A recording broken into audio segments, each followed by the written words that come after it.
जय श्री कृष्णा, राधे राधे, जय भगवान विष्णु की। आइए जानते हैं कि एकादशी कब है, मार्गशीर्ष माह में कब है एकादशी। आइए जानते हैं एकादशी के बारे में। मार्गशीर्ष मास में शुक्ल पक्ष की मोक्षदा एकादशी तिथि की शुरुआत 11 दिसंबर को देर रात 3:42 पर होगी। वहीं इसका समापन 12 दिसंबर को रात 1:09 पर होगा। उदया तिथि को देखते हुए मोक्षदा एकादशी 11 दिसंबर को मनाई जाएगी। एकादशी की पूजन विधि। एकादशी के दिन ब्रह्म मुहूर्त में उठें और स्नान करें। एकादशी व्रत का संकल्प लें। एक वेदी पर भगवान विष्णु और देवी लक्ष्मी की प्रतिमा स्थापित करें। भगवान का पंचामृत व गंगा जल से स्नान करावें। पीले फूलों की माला और कमल पर फूल अर्पित करें। हल्दी या फिर गोपी चंदन और कुमकुम का तिलक लगाएं। पंजीरी और पंचामृत का भोग लगाएं। विष्णु जी का ध्यान करें। पूजा में तुलसी पत्र अवश्य शामिल करें। एकादशी कथा का पाठ करें। आरती से पूजा को पूर्ण करें। पूजा में हुई गलतियों के लिए क्षमा मांगे। गरीबों को भोजन खिलाएं और क्षमता अनुसार दान करें। शाम को भी विधिवत पूजा करें। अगले दिन प्रसाद खाकर अपने व्रत का पारण करें। भगवान विष्णु पूजन का मंत्र ओम नारायण विद्यो वासुदेवाय धीमहि तन्नो विष्णु प्रचोदयात्।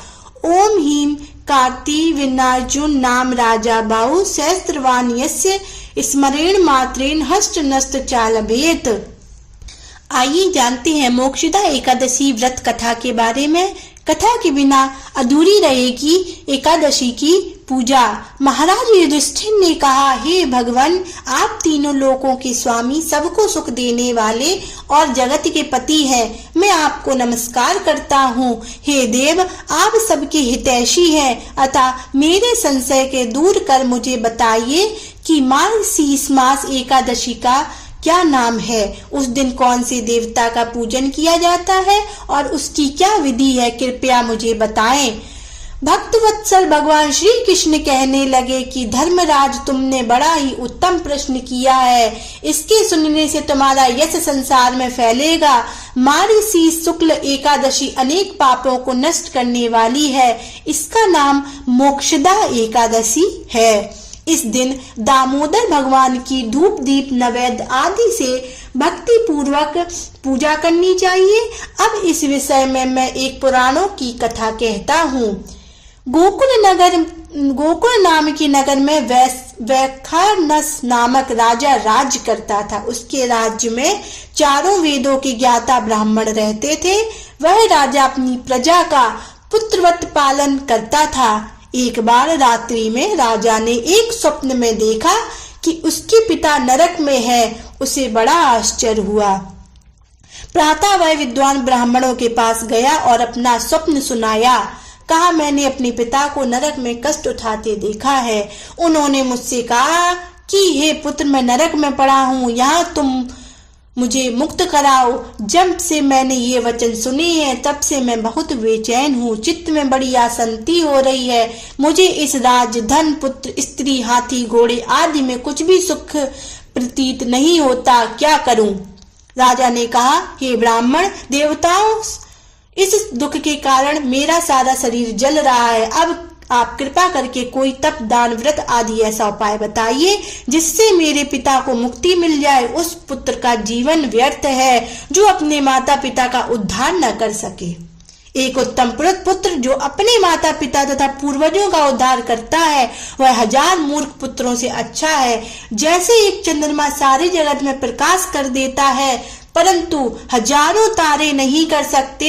ब्राह्मणों ने कहा, हे राजन, यहाँ पास ही भूत भविष्य वर्तमान के ज्ञाता पर्वत ऋषि का आश्रम है।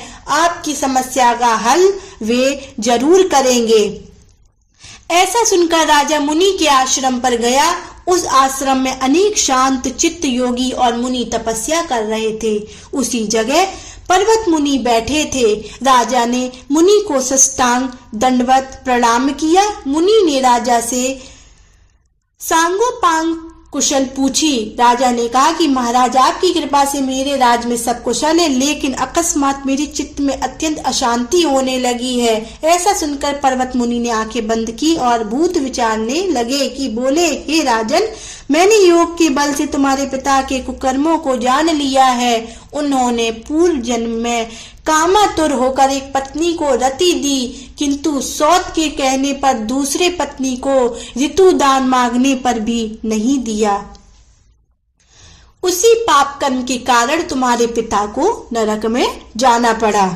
तब राजा ने कहा, इसका कोई उपाय बताइए। मुनि बोले, हे राजन, आप मार्गशीर्ष एकादशी का उपवास करें और उस समय उस उपवास के पुण्य को अपने पिता को संकल्प कर दें। इसके प्रभाव से आपके पिता की अवश्य नरक से मुक्ति हो जाएगी।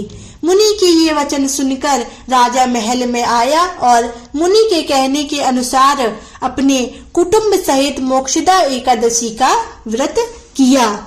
इसके उपवास का पुण्य उसने पिता को अर्पण कर दिया।